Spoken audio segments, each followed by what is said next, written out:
Pandemi COVID-19 membawa dampak di bidang pendidikan. Di tengah pandemi ini, siswa memiliki keleluasaan dalam mengatur waktu belajarnya. Namun dalam hal ini perlu 3 komponen untuk mendukung kegiatan belajarnya.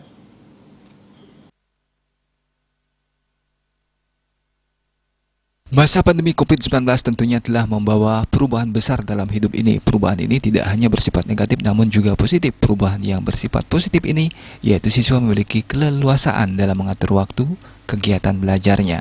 Hal ini sejalan dengan prinsip merdeka belajar, di mana siswa itu sendiri diberikan keleluasaan dalam mengatur kebutuhan belajarnya masing-masing.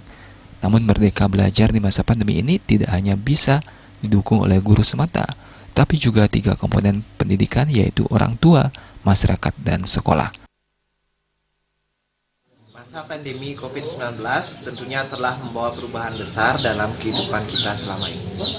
Nah, perubahan ini tidak hanya bersifat negatif, tetapi ada juga perubahan yang bersifat positif. Salah satunya adalah siswa memiliki keleluasaan dalam mengatur waktu dan kegiatan belajarnya. Nah, hal ini adalah salah satu contoh prinsip merdeka belajar itu sendiri, di mana siswa seharusnya diberikan kemerdekaan dalam mengatur kebutuhan belajar mereka masing-masing.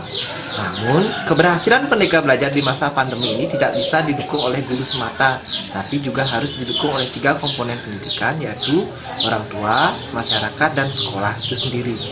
Dengan kata lain, perlu koordinasi dan keharmonisan dari 3 komponen tersebut untuk menyukseskan merdeka belajar di tengah masa pandemi COVID. Merdeka belajar akan berjalan dengan baik apabila ada keharmonisan antara 3 komponen tersebut. Agung Ria